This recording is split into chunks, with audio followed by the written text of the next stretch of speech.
Hello, I'm Keith Boyle. I'm the CEO at Newfoundland Gold Corporation, and I'm very excited today to present to you our preliminary economic assessment, the first one for the Queensway Gold Project. Keith, good to have you on board. Thank you very much for joining us. Now, hot off the heels of the initial resource estimate, PEA, you're moving through the phases quite quickly. So tell us a little bit more about this. Give me the numbers. All right. Well, high level, we're producing 1.5 million ounces of gold over a 15-year mine life. When you step back, how did we get there? We've looked at it in a phased approach. Because we have this high-grade core that starts at surface, we decided to phase it in such a way that we would start small and minimize the capex, and then grow the operation using the cash flow from that smaller one. That way it'll minimize the amount of capital we have to raise for the build, and will generate better returns for our shareholders. But it's always been the case in Canadian mining. Big is beautiful. So let's explain this model of trying to generate early cash to finance the growth. Yeah. So phased approach. Phase one is to build a small mine, 700 tons per day. The capex on that is estimated at $155 million. That'll run for 5 years. In parallel, in years 3 and 4, then we're going to build a 7,000 ton a day plant on site. So the first phase is using a toll mill in Newfoundland. So start a small mine using a toll mill off site, and then build a plant of our own at 7,000 tons a day during years 3 and 4 while the cash flow is coming from the small mine. And so that second phase will then get us started in year 5, and the first 5 years of operation, so years 5 to 9, will generate 172,000 ounces a year at just over $1,000 all-in sustaining. Right, and talk to me about the NPV. I want to understand the numbers and how the market will perceive these things. Obviously, at 2,500 gold, which I think is the assumption that you're using, it's 742 million, 56% IRR.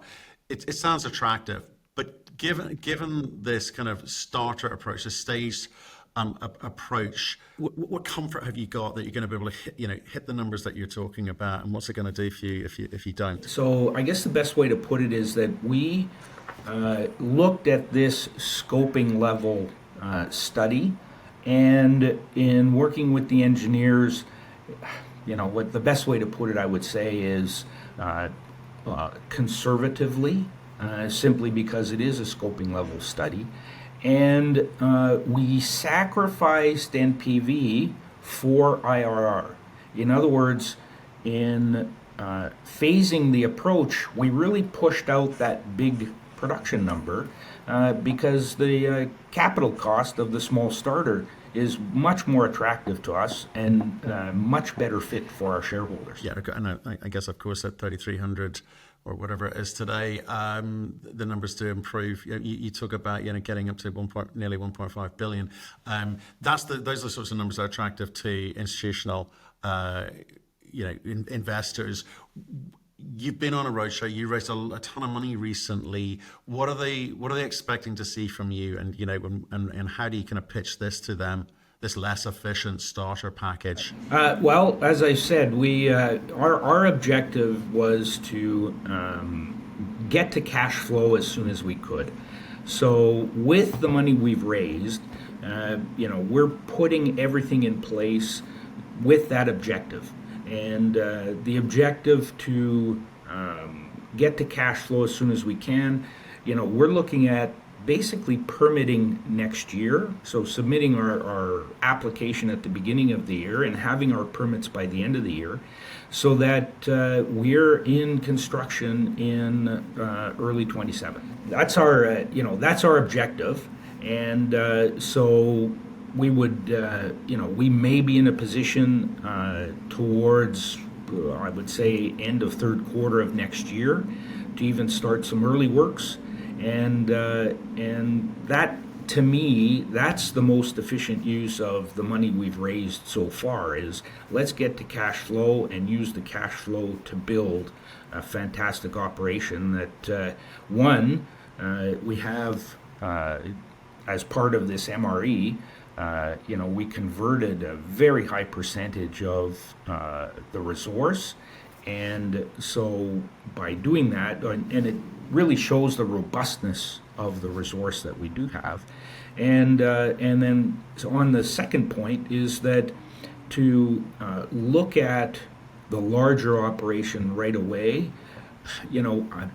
probably shovel in the ground wouldn't be doable until almost 2029 with all the work that would have to go into it. So by starting small, we can start cash flow right away, and we're not talking, we're talking significant cash flow, because, that initial phase of only 155 million, generating just 69,000 ounces a year, but with a, $2,000 US an ounce margin on those ounces. That's significant cash flow. It is. So there's, I guess you've made a bunch of assumptions around this, and I'd like to kind of dig into those if I can, in terms of, critical path permitting items, or assumptions around kind of cutoff, and assumptions around tailings management. So can you talk through all those trade-offs that you have to kind of go through to kind of get to this PEA? Yeah. So the next steps really are for us is to look at, okay, what does that small mine look like from start to finish? Secondly, we are looking at, when we do build a process plant on site, so starting in year 5, our tailings deposition will be using empty pits, so we won't have to build a tailings dam. That's best in class tailings facility. There's, the long-term liability of any tailings dam just goes away. As a result, the third part of the trade-offs for us is really part of our drilling program this year is to do definition drilling where we will start mining. So in other words, that bulk sample area that we had contemplated, in speaking with the government, they actually pointed us in the direction of, saying it would take as long to permit a small mine as it would to permit a bulk sample, given the regime they've got. And what we're really encouraged by is how supportive the government have been. They've stated they want 5 mines by 2030. And, we've got some real live examples. Maritime Resources got their permits all done in 10.5 months. Most recently, Firefly got their environmental assessment in 45 days, which, that's, unheard of. However, the consulting group that was used was the same consulting group we happen to be using, and Stantec will take the learnings that they've had from that and make sure that our applications are fulsome for the government to help us get those permits in times. Now, we've allowed a year as part of our timetable, so submitting our application at the beginning of the year, and going through 26, the permitting, all the while doing the necessary detailed engineering, and possibly starting some early works to be in a position to then order some long lead items in order to be in a position to start our construction in 2027. So we think we've got a reasonable approach Still lots of work to do yet to get there, but a reasonable approach to meet a very quick timeline that to get to production. Right, which seems to be the name of the game at the market at the moment. But I know this is not about NPV and this is about cash generation, but you use an NPV5 number. It suggests that whilst going through this PEA study phase, you're quite quietly confident about your ability to deliver. You weren't applying NPV 8 or 10 on this one. What were the things that you learned about the project as you were working through the PEA, which kind of delighted you to the upside? Firstly, geologically, the grade. Typically in these kinds of grades or in these kinds of high-grade veins, my experience has always been with this kind of approach and the estimating of the ounces. In other words, top cuts and limiting the influence of high grades, especially in the maiden resource. I've always had overcalls, in other words, more ounces than what was originally estimated when we hit those high grades. And so for us, that's why it's important to do that definition drilling of those high grade veins right at surface in the coming this year, in order to then include that as part of an update to the mineral resource. Secondly, I'll say we hired an engineering firm that's known for its conservatism, and so in my terms, we didn't stretch the elastic in any sense when it came to estimating production rates, recoveries, and capital and operating costs. So, from what I've seen, there's room in all those buckets that will allow us through the detailed engineering to better optimize the start. And then the third part is that this small start, I'll call it an engineering approach, where we've laid it out in a way that a very logical and prudent approach. Oftentimes, these small mines, you'll hear the term bootstrap. So how can we get it started without necessarily, spending all this money up front? And having been in that world where I've had to survive during the financial crisis of 2008, as an example, people get quite inventive, and for us, I think this first phase, we've got some room to optimize on. I'll give you a couple of examples. One is we have allowed, I think it's $40 million for an upgrade of this toll mill that we're looking at.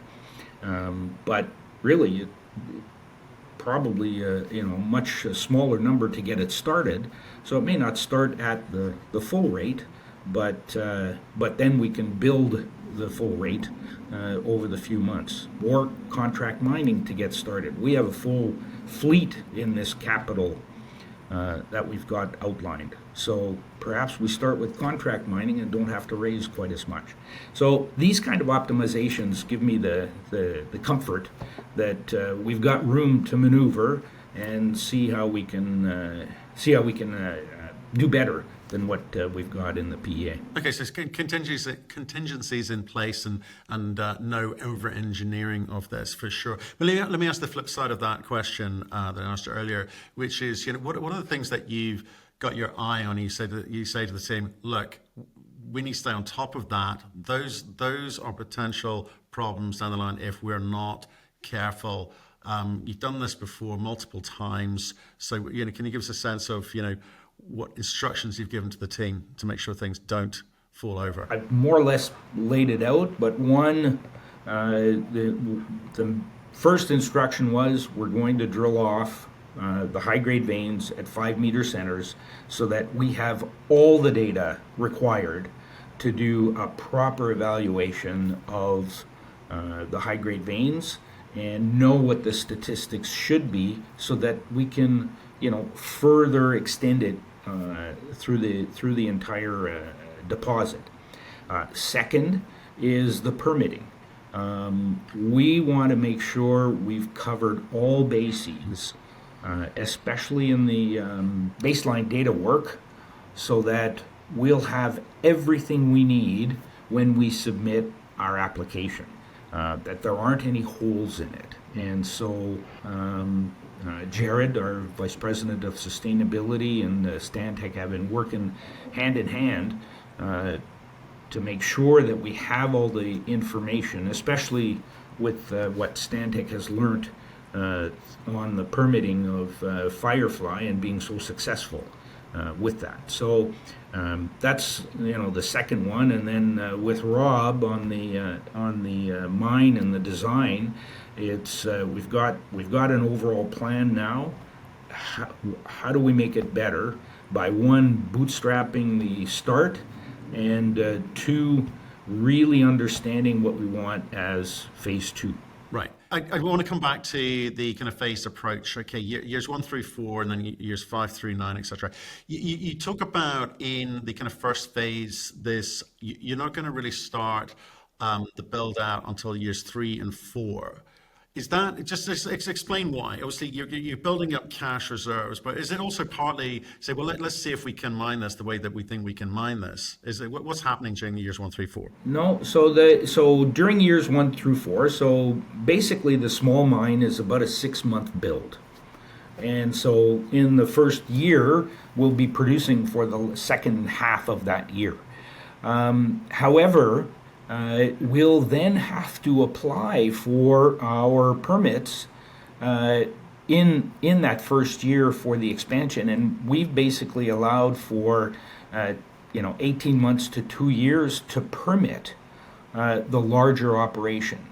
At 7,000 tons a day, it does tick into the federal regime, and so that's why we've allowed a 2-year time frame for the permitting of phase 2.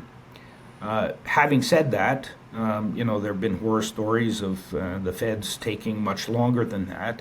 However, we're quite encouraged here in Newfoundland, other provinces, and at the federal level, all stating and showing that they're trying to cut the permitting timelines for major projects and major mines. And so we think that a 2-year assumption to permit that larger operation is reasonable in this case. However, we're not beholden to it, because we'll have a small mine that will be able to go for longer than that. We just felt that it was an appropriate assumption in this case. Right. Okay. Now, obviously, there's a significant leap from years 5 through 9.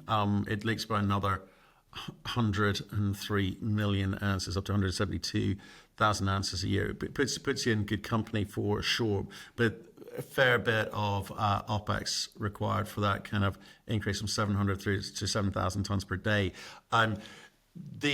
How does the team manage that? How are you going to have to evolve to be able to kind of just step change like that? And when does that start? During the years 1 and 2, as I've said, we're going to apply for the permit and do the feasibility study that will be required, and then the detailed engineering that will follow. So, targeting a feasibility study end of next year, beginning of 27, with the view of getting the appropriate detailed engineering done while the permitting process is ongoing, and then be in a position to order the long lead items for construction in year 3.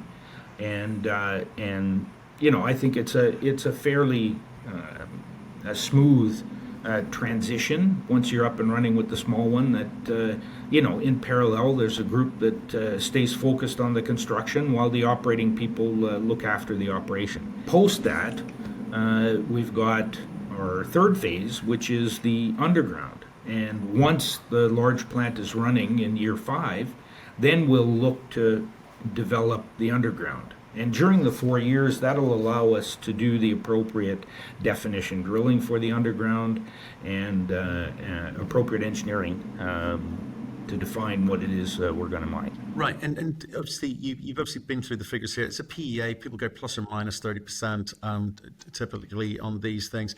How conservative have you been, and what assumptions have you made when it comes to things like the fuel, labor, consumables, mining, processing, power, etc.? Have you got a kind of good grip on that? Short answer is yes. We've got, from a fuel perspective, we've got today's price, which makes sense. We've got a gold price of $2,500.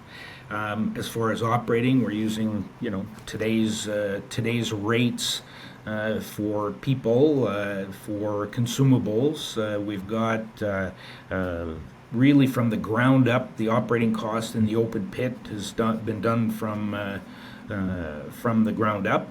The mill operating cost has been done from the ground up as well, and so we feel pretty comfortable on the operating side.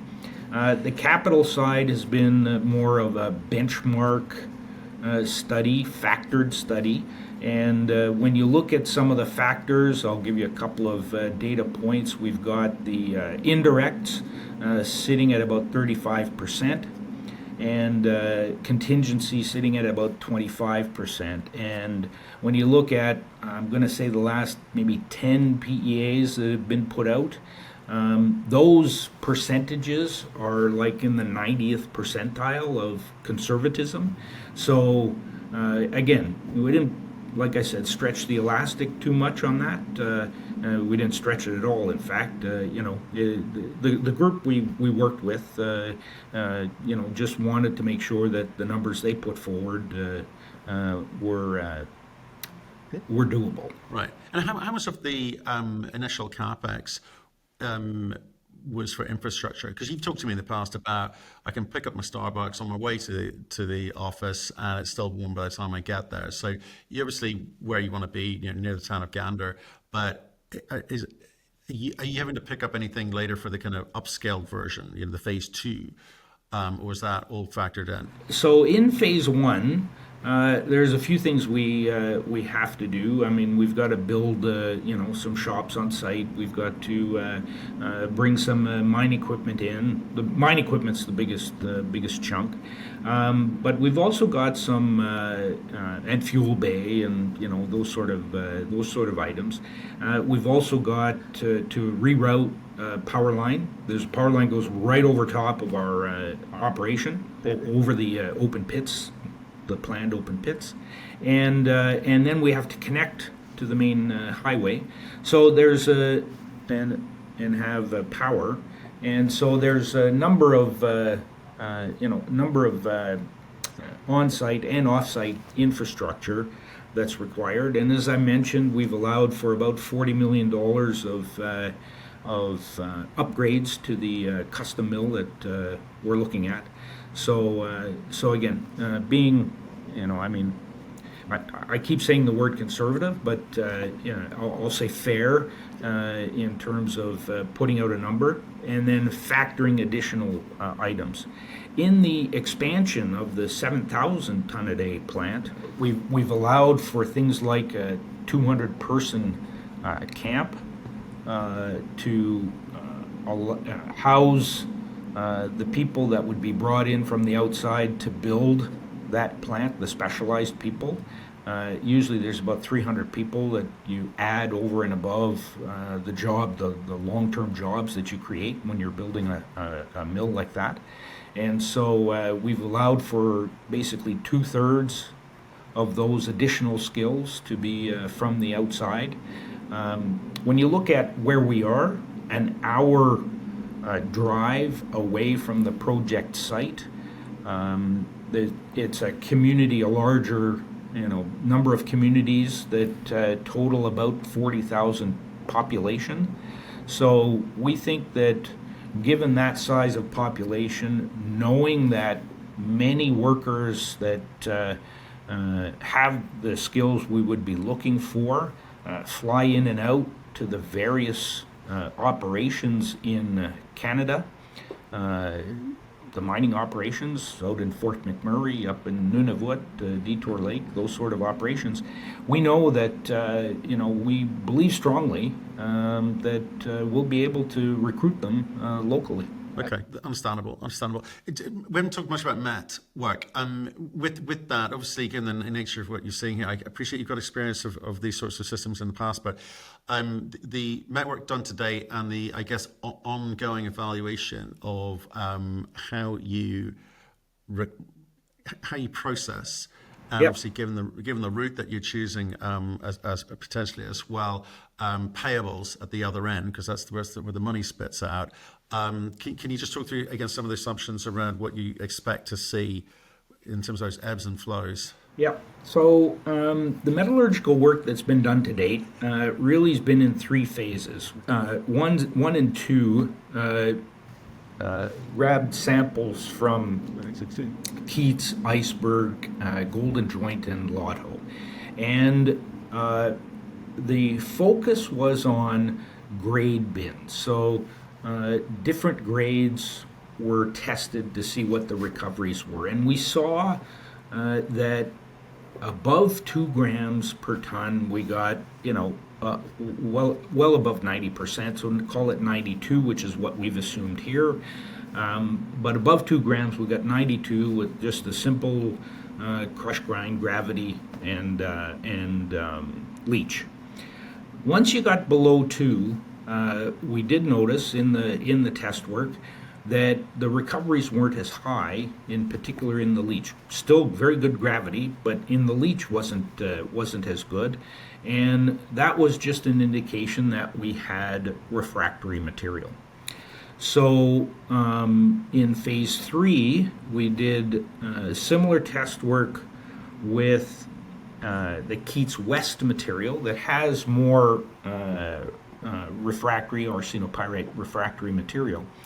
And what we determined was that we would need a flotation circuit and generate a concentrate that would then get sold in order to recover that refractory material. So what we assumed that about 48% of the gold would end up in doré, and 44%, I believe it is, would end up in a concentrate.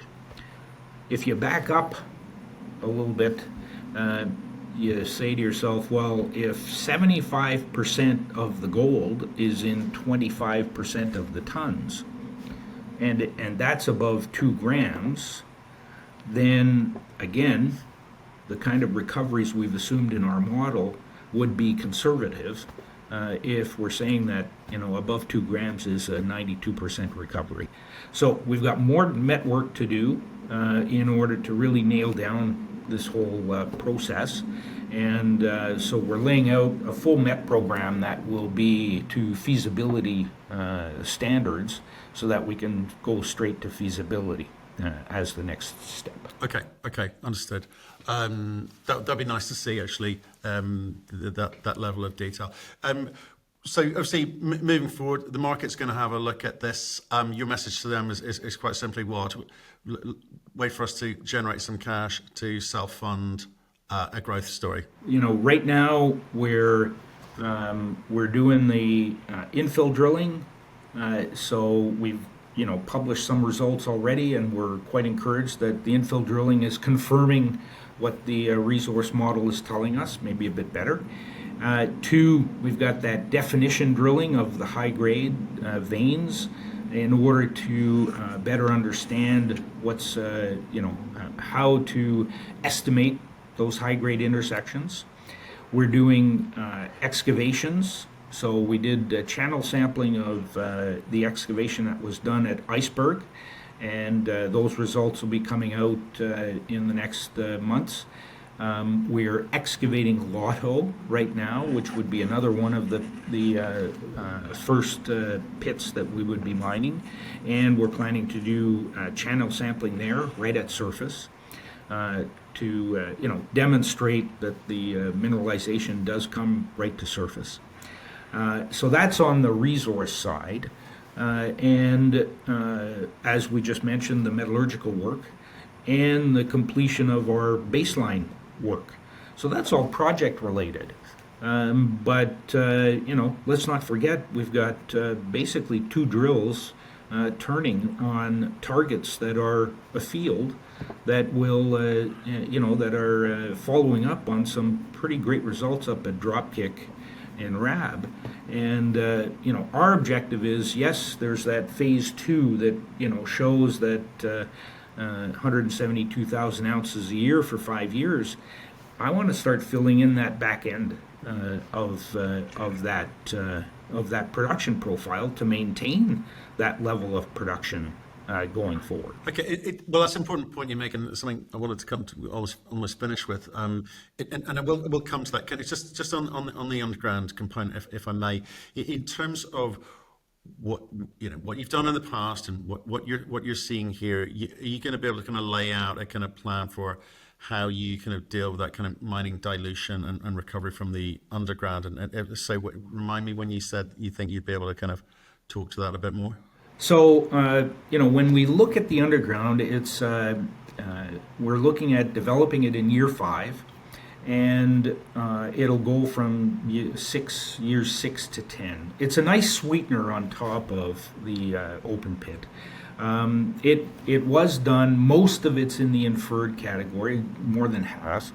And, of the 400,000 ounces that were in the resource, we converted into a mine plan about 230,000 ounces. And so, over that period of time, that's the sweetener. And for us, there's still a lot of work to do. We've got, we've assumed a mining method of cut and fill, which I think is a reasonable one. Having said that, we've assumed a 3-meter mining block as a mining width. When it comes to narrow vein, I've mined much narrower than that, down to 1.2 meters. So that extra planned dilution we can work on, and it's getting the right engineers involved, I think, to go about that. And so that's why we've said, that'll be our phase 3. That will come only in year 5. We've got much more work to do, much more drilling to do in order to, be confident. And the one thing I'll say is, look, it's divided up into 5 ramp systems over a 4.5 kilometer length or strike. 5 different ramp systems. These things are wide open. Like, they're wide open. And when you think about it, these 5 ramp systems, if you stick that in the Abitibi, it's basically 5 different mines that are running in the Abitibi. And so it's wide open at depth and on strike. And again, more drilling to better define what we've got and to expand them because they're wide open. Okay, and let's jump back to the important point that you made at the end, which is obviously, I think it's easy for people to kind of look at what we're talking about today and say, well, is that it? No, is your answer. So this, we're talking currently 15-year life of mine, 1.5 million ounces, AISC number somewhere around 1,200, right? But there's more to come. So 2 drills still turning.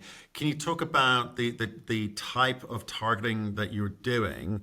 Because not all ounces are born equally, and to kind of bring that into this the production that we're talking about today, what are you chasing and where? Well, we're chasing the the intersections that were released up at Dropkick, which is 11 kilometers to the north of the AFZ core, or the mine plan area. A little bit to the south of that is Pistachio, and it has a number of different good targets, shaping up to be quite similar to the high-grade areas of what we've put in this mine plan. And so it's just a question of drilling them out. The one thing that has been commented on about Newfound are the number of meters that have been drilled. The unfortunate reality of a deposit like this, when you've got a number of veins that orient in different directions, is you just got to put the meters in to define those ounces. And on a ounces per meter basis, we need more meters than the average gold mine out there. However, our average grades are higher when we do hit. So there's a balance there, and that's really what it's about. So that's why we've got 2 drills turning on these targets to replace or add to the ounce profile that we have in our current 15-year mine plan. Can I ask, and it kind of harks back to your previous experience of bodies like these, is what are you building to? Because I think some companies like to kind of build the number of ounces, and you've talked a game now with this, new team, new plan, new business plan, new strategy, and it's very much focused on let's produce cash, a lot of cash. The drilling is geared up towards bringing ounces that are going to be mineable in short order, rather than chasing something to build up to have the kind of, I guess, the profile, ounces profile of a major, it seems. Can you explain what you're trying to be, and what we should, as investors, be looking forward to, and more importantly, how we should value you going forward? Because I think the previous team had a very different view from what I think you do. So could you maybe just finish off by telling us what it is that we should value? So again, I mentioned earlier on, the NPV we've got $742 million at $2,500 was something that we sacrificed in order to have that higher internal rate of return, and which is well over 50% at the 2,500. It jumps over 100% when you get to the spot price today, and so the strategy, the objective was always, let's get into production, let's see how these high grade veins behave. Because great, we can drill it at tight centers, but the truth machine is really the mill, and it'll tell you how much gold you've got. And as I've said, in these kinds of system, I've always seen overcalls when it comes to the ounces. By getting into cash flow quickly, as soon as we can, minimizes the dilution to shareholders. Having a solid plan will minimize the capital of this small mine, and therefore will minimize the amount we have to raise for the project financing. Taking from where we are today, having a phased approach, one that, look, if we're a year late on our permitting, that doesn't matter. We can still produce at the small mine. We're not beholden once we're cash flowing, and so I think it really does de-risk this growth plan, this phased plan, when it comes to that. So it just makes sense to me to get to the cash flow, small mine, and use that cash flow to build the bigger one. And in fact, the cash flow generated in those first 4 years at spot today more than pays for the growth capital. Keith, appreciate you spending some time with us today. Obviously a lot coming down the line. Stay in touch. Thank you. Thanks, Matt.